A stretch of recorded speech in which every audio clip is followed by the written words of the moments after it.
금주 목요일날 목포를 다녀왔습니다. 목포가 저는 태어난 고향이나 다름없는데요. 목회자 지역 코칭센터가 있어서 세미나에 강사로 가게 되었습니다. 올 봄 3월달에 본교에서 20회 교단 코칭 세미나를 전남 지방 대표로 저희 교회에서 한 관계로 전 유치한 교회에서 강사 가서 1시간 반 동안 세미나를 인도하기 때문에 제가 가서 이제 그곳에서 목회자들 약 55명 정도 모여있는 곳에서 세미나 무슨 가르침보다는 간증식으로 한 겁니다. 이 교회는 제가 고등학교 3학년 동안 다녔던 모교이기도 하고요. 1977년 그 3월달 시골뜨기가 도시로 나와가지고 그 시커먼 교복을 입고 아주 그 사람들의 어떤 시선에 의식을 하면서 가서 예배드렸던 그곳, 아직도 그 건물은 그대로 보존되어 있고 이번에 새로 리모델링해서 아름답게 꾸며진 그 세미나실에서 강의를 하는데, 그 고등학교 때 거기서 기도회도 갔고 거기서 예배를 드리고 그 작은 공간, 중학교 때 고등학교 때는 그게 그렇게 커 보이는데 왜 그렇게 작게 보이는지, 당시에 또 중고등부 전수사였던 분이 또 거기 지방 회장님으로 계시고 또 그 교회 담임 목사님은 1년 선배 고등부 선배였고 그분이 또 담임 목사님을 하고 있었습니다. 모교에서 제가 이렇게 강의를 하는 건 처음인데요. 그 교회에도 장로님들이 약 10분 계시는데 시무장로님이 두 분의 또한 후배 장로님들이 하나는 1년 후배, 하나는 2년 후배. 선배 목사님이 왔다고 또 얼마나 또 대접을 하는지. 그래서 저는 가서 은혜를 부치받고 왔습니다. 대접을 부치받고 왔습니다. 부럽습니까? 네. 그래서 이번 추수감사절인데 뭘 감사해야 될까? 은혜를 많이 받고 왔으니까 너무 감사해서 많이 감사해야겠다 그래서 평상시에 했던 감사문도 2배로 제가 그렇게 드리기로 결심하고 준비를 했습니다. 오늘 여러분 한번 고백합시다. 많이 가진 자가 행복한 게 아니요, 감사하는 자가 행복한 사람이다. 감사하는 자가 행복한 사람이다. 이 시편 96, 97, 98, 99편, 95, 96, 97, 98, 90편 이 6편의 이 시편은 동일한 주제로 기록되어 있습니다. 동일한 주제로 기록되어 있는데 그 6편 중에서 결론 부분이 100편입니다. 100편. 소재로 보면은 다른 건 써있지 않지만 감사의 시라 이렇게 써있습니다. 여러분 선이 그렇게 써있죠? 네. 감사의 시라 이렇게 써있어요. 주제는 같은데 95, 96, 97, 98, 99, 100편 중에서 감사의 시라고 써있는 게 이게 100편만 관람 써있습니다. 이스라엘 백성들은 1년에 3차례 예루살렘에 올라갔는데 1년에 3차례 예루살렘에 올라간 게 6월절에 올라갔습니다. 6월절. 그 다음 오순절에 올라갔습니다. 그 다음에 초막절에 올라갔습니다. 근데 이 오순절과 연관되어 있는 절기가 77절 또는 맥주절, 이와 같은 절기가 이 오순절 맥주절과 연관되어 있습니다. 그러니까 곡식의 첫 그 미래 수확을 거둬가지고 하나님께 드리는 절기가 바로 맥주절이고 그것이 바로 또 77절이고 또 이것을 오순절로 그렇게 같이 지켰습니다. 6월절은 무슨 날이냐면 그들이 애굽에서 해방된 걸 기념해서 드리는 절기였습니다.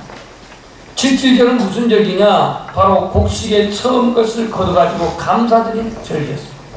초막절은 무슨 절기냐? 광야에서 40년 동안 광야 생활 무사히 마친 것에 대한 그것을 기념하며 지킨 절기가 초막절, 다시 말해서 장막절이었습니다. 오늘 이 감사의 시도 하나님 앞에 우리가 이 예배하는 자가 어떠한 모습으로 하나님 앞에 나아가야 할 것인가를 보여주고 있습니다.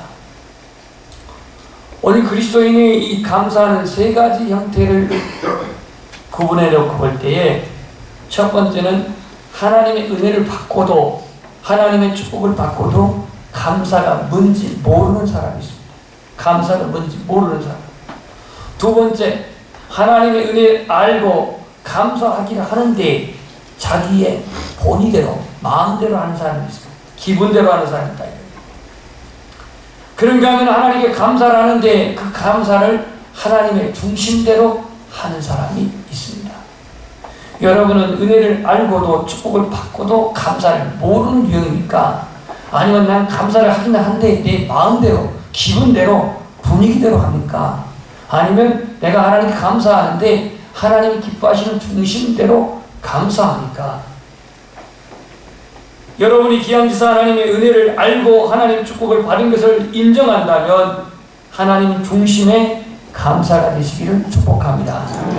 그래서 그 근거를 오늘 시편 기자는 주의 인자하심과 성실하심, 5절에 보면 여호와는 선하시니 그의 인자하심이 영원하고 그의 성실하심이 대대이리로다 했던 것처럼 하나님의 중심의 감사는 주님의 인자하심과 주님의 성실하심을 인하여 하나님께 감사하는 겁니다.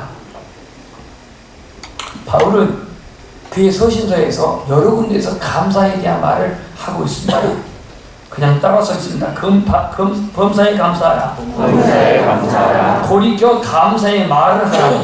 돌이켜 감사의 말을 하라. 감사함으로 아뢰라. 감사함으로 아뢰라. 이는 기도하라는 얘기입니다. 감사함으로 하나님을 찬양하라. 감사함으로 하나님을 찬양하라. 믿음에 굳게 서서 감사함을 넘치게 하라. 믿음에 굳게 서서 감사함을 넘치게 하라. 데살로니가전서, 에베소서, 빌립보서, 골로새서 이 말씀을 보면은 이처럼 감사의 말이 여러 군데 기록하고 있습니다.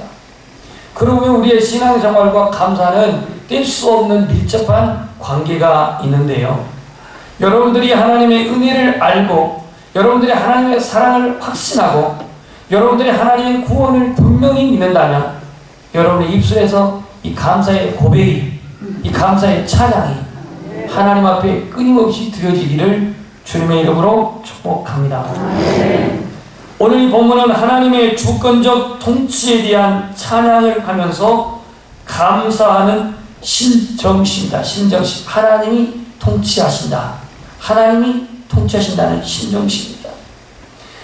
이 시편은 성전에 나아갈 때 큰 소리로 외치며 나아가는 그런 찬양이었고 그러한 시였습니다. 오늘 1절 말씀 한번 읽어보겠습니다. 시작.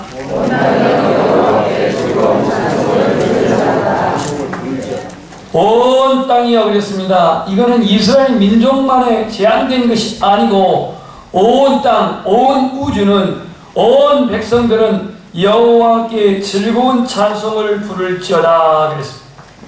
이 찬양을 받으실 분이 누구십니까? 하나님이십니다. 이 예배를 받으신 분이 누구시죠? 하나님이십니다. 하나님.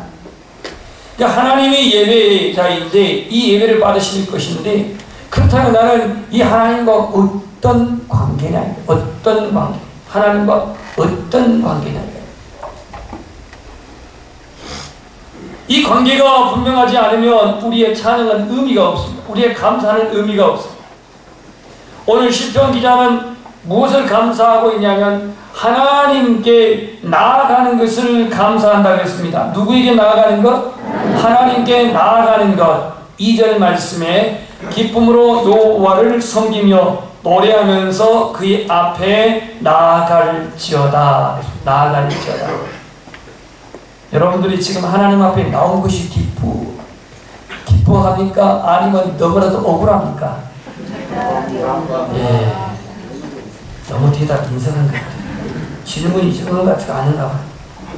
여러분들이 하나님을 예배하는 것이 너무 즐겁습니까? 찝찝합니까? 즐겁습니다. 그러면 오늘 뭐라고 하냐면 기쁨으로 여호와를 섬기며 기쁨으로 여호와를 섬기며 여러분에게 기쁨이 무엇일까요? 여러분에게 기쁨의 이유가 뭘까요? 하나님의 은혜가 여러분 안에 있는 건 기쁨의 상징이요. 하나님의 구원이 여러분에게 주어진 것이 확신한다면 기쁨의 그 은혜인 줄 믿습니다. 그래서 기쁨으로 여호와를 섬기며 노래하면서 그의 앞에 나아가라 그랬습니다. 여기는 단순하게 기쁨으로 여호와를 섬기며 그랬는데요. 이 원어에 보면 뭐라고 나와 있냐면 주체할 수 없는 큰 소리로 외치며 그랬습니다. 여러분들이 교회 나올 때 주체할 수 없는 큰 소리를 외치고 나왔다면 미쳤다는 거예요. 사람들 미쳤다고. 근데 다윗이 법궤가 들어올 때에 그의 행동을 보면 자기 자신의 왕복을 벗어버리고, 왕복을 벗었다고 해서 여러분 몸을 다 벗은 건 아닙니다. 착각하지 마세요. 왕복을 벗어버리고 속옷 애옷만 입고, 속옷 그 흰 그 옷만 입고 그가 그 법궤 앞에서 하나님을 찬양합니다.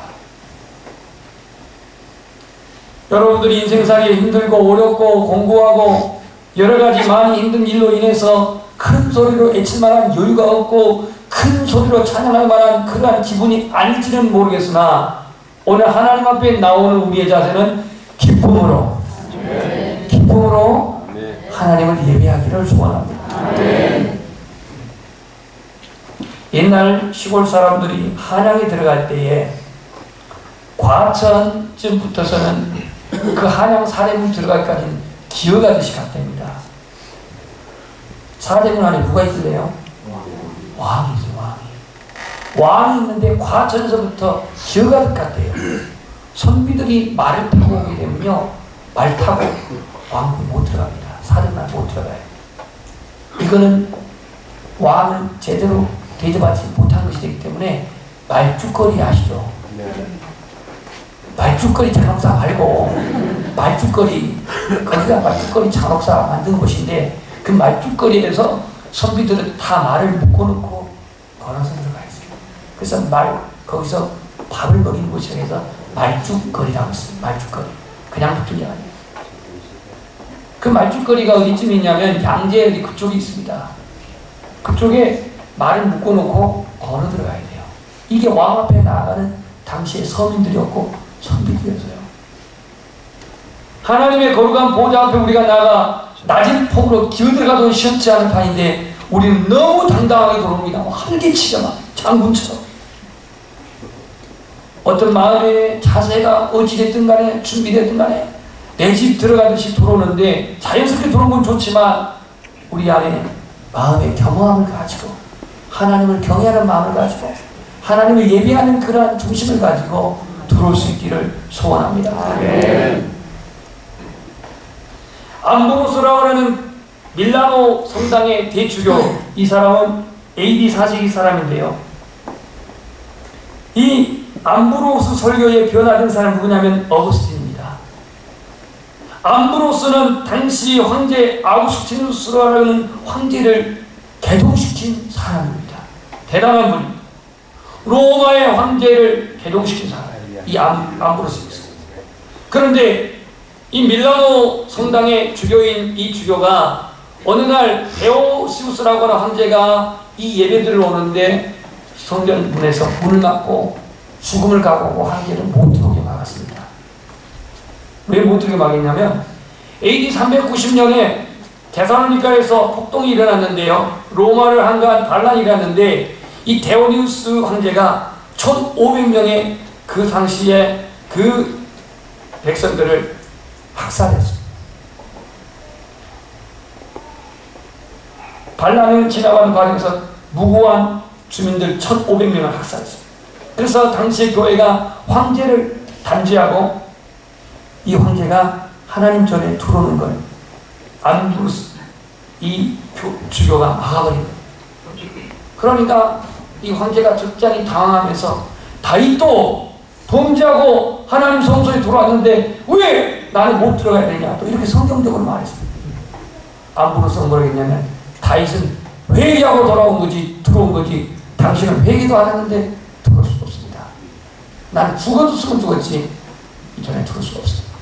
그래서 막았대.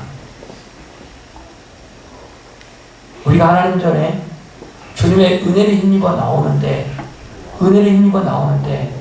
기왕에 하나님의 은혜를 힘입어 나온 우리의 모습이라면 그 하나님의 거룩하심 앞에, 하나님의 그 영원한 거룩하심 앞에 겸허함을 가지고, 겸손함을 가지고 그 일함을 의지해서 나올 수 있기를 축복합니다. 아멘. 히브리서 4장 16절 보면 우리 한번 고백합시다. 그러므로 우리는 긍휼하심을 받고 때를 따라 돕는 은혜를 얻기 위하여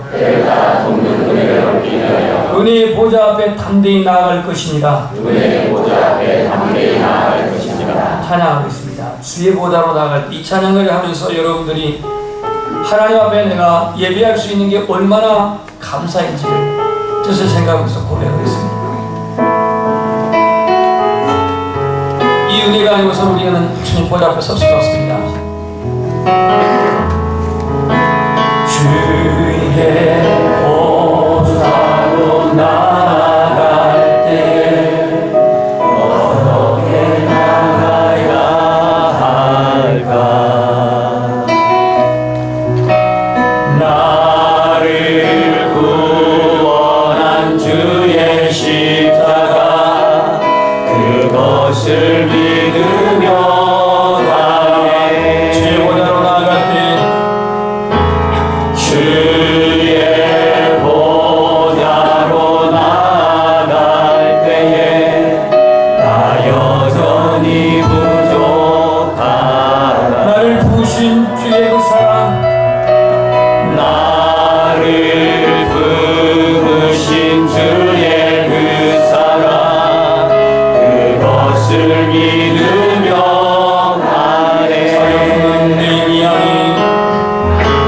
자격 없는 내 힘이 아니 예수님의 보혈로, 오직 예수님의 보혈로 자격 없는 내 힘이 아니 오직 예수님의 보혈로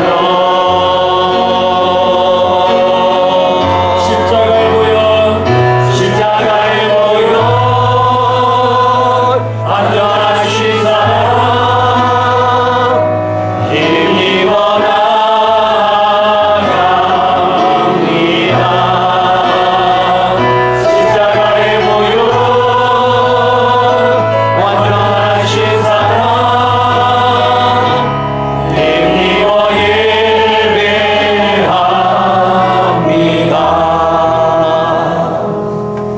아멘. 하나님은 우리의 창조주이기 때문에 우리는 예배합니다. 하나님은 우리를 먹이시고 기르시는 목자라고 시편 기자는 고백하고 있고, 하나님은 우리를 구원하셨기 때문에 우리는 하나님을 예배하는 것입니다. 때문에 오늘 우리가 감사의 이유는 이 하나님, 우리의 아버지가 되시고 우리의 창조주가 되시고 우리의 목자가 되시고 우리를 구원하시는 그 아버지 하나님을 예배할 수 있는 것이 우리의 감사의 이유입니다. 두 번째로 하나님이 하나님의 백성이 된 것을 감사합시다. 누구의 백성이요? 하나님의 백성이 된 것을 감사하다는 겁니다. 설교 시간에 흑백 논리를 적용하는 것은 굉장히 기분 나쁠지 모르겠지만, 그러나 성경은 그렇게 말합니다. 우리는 하나님의 백성이 아니면 결국 우리는 마귀의 자식이 될 수밖에 없습니다. 듣기 거부 같지 모르지만 하나님의 자녀가 아니면, 그 자녀가 아닌 모든 사람은 마귀의 자녀가 될 수밖에 없어요. 왜? 그는 하나님의 심판을 피할 수가 없습니다. 모면할 수가 없습니다. 때문에 여러분들이 하나님 백성 된 것을 진실로 감사하십시오. 월남이 왕했을 때에 자유를 잃어버린 사람들이 배를 타고 월남을 떠나 그 월남 앞바다에서 방황을 합니다. 이름하 이를 보트 피플이라고 했습니다. 보트 피플. 배 한 척에 수십 명, 수백 명이 타가지고 표를 합니다. 말레이시아에서도 안 받아줍니다. 인도네시아도 안 받아줍니다. 이곳저곳에 다 거둬나가니까 바다에서 망망대해서 그들은 그렇게 떠다니다가 전복되어 죽고 풍랑만 엎어져 죽고 그렇게 죽었습니다. 아프리카 난민들이 그들이 양식을 찾아 보다도 행복한 삶을 찾아 그 사하라 사막을 죽음의 사막에 사하라 사막을 통과해가지고 애써 사막에서 통과한 사람들은 그나마 배를 타는데 사막에서 짐승에 물려 배고파 열기로 물떨어져 죽고 구사일생으로 배를 타서 이제 지중해를 건너서 유럽으로 가는데 또 지중해에서 풍랑 만나가지고 대다수 사람들이 다 수상을 당합니다. 왜요? 나라가 없어요. 왜요? 자유가 없어요. 주권이 없어요. 이 주권이 없다고 하는 게 얼마나 이게 민족 자기의 어떤 땅이 없다는 게 얼마나 이게 고통스러운 일입니까? 옛 중국 사람들은요, 자신들이 요순 백성이 된 걸 자랑했대요. 영국 사람들은 대영 제국의 국민이 된 것을 자랑했대요. 그리스 철학자 탈레스는 내가 히라빈으로 태어난 것을 자랑했고, 여자가 아닌 남자로 태어난 것을 자랑했답니다. 이것들 때문에 여러분도 시험 들지 마세요. 그건 탈레스의 말입니다. 여러분들은 하나님의 자녀로 태어난 것을 감사합니까? 네. 많은 성도들이 자신의 정체성이 무엇인지 자신의 정체성을 잃어버리고 자존감은 너무나도 무너진 채 자존감이 너무나도 상실된 채 살아가고 있는 오늘 이 시대에 불쌍한 그리스도인들이 많습니다. 오늘 여러분들은 아버지 집안에서 고분고분 양치기를 하면서 아버지 속을 썩이지 않은 큰 아들이 되든지 아니면 집 나가서 아버지의 마음을 조마조마하게 하면서 그렇게 속썩였던 둘째 아들의 신세이든지 둘 중에 하나인데 아버지의 집은 언제나 문이 열려 있습니다. 그 아버지는 여러분들이 어떤 상태의 모습으로 돌아와도 개의치 않고 오매길만 기다리십니다. 새 속에서 묻은 때로 불결하여졌어도 1년이 찢겨져 누더기 같은 옷을 입고 있어도 돌아오는 아들을 갱신한다고 거리감 두거나 배척하지 아니하고 야단하지 않고 책망하지 않고 따뜻한 가슴으로 맞아주시는 그 아버지가 하나님이십니다. 우리는 허물이 많고 실수투성이지만 보혈의 능력을 의지하여 우리를 이미 속죄하셨습니다. 오늘 내가 하나님의 자녀된 것을 중심으로 감사할 수 있기를 축복합니다. 사무엘은 이런 고백을 했습니다. 사무엘상 12장 22절에 고백하고 있습니다. 여호와께서는 너희로 자기 백성을 삼으신 것을 기뻐하신 고로 그 크신 이름을 인하여 자기의 백성을 버리지 아니하실 것이라. 오늘 이스라엘 백성들에게 사무엘이 말합니다. 하나님은 너희들을 자기 백성으로 삼았는데 그걸 기뻐하신대요. 하나님 우리를 자녀로 삼으셨는데 그걸 기뻐하신대요. 그 이름을 인하여 자기 백성을 버리지 않는대요. 여러분들이 이 분명한 믿음을 가지고 승리하시기를 원합니다. 하나님이 나를 자녀 삼으신 걸 기뻐하시고 하나님이 나를 자녀 삼으신 걸 기뻐하신 그분은 버리지 아니하시는 사랑의 하나님이시라고 말씀하십니다. 이 얘기를 할까 주저하다가 이해를 구하고 얘기합니다. 영화 프리덤 영화를 봤는데요. 이런 얘기하니까 이제 보실 분들 재미없다고 말하지 말라고 해서 제가 지금 내용을 얘기하지 않습니다. 그냥 한 가지 한 흑인 가정을 시작에서부터 탈출합니다. 기독교인들의 도움을 받아가지고 탈출해가지고 이 하는 노예 가정이 탈출하는데 자유를 찾아서 모진 고통과 위협 언제 잡혀서 노예로 끌려가 종신 고통당하고 종신 그 처절한 그 심판을 이러한 그 생명의 그 보장 알 수 없는 그러한 두려움 속에서 계속 탈출합니다. 결국은 마지막 장면에서 마지막에서 잡혔지만 그 끝에서 반전이 이루어져가지고 극적으로 캐나다로 망명해서 한 가족이 자유를 찾습니다. 자유.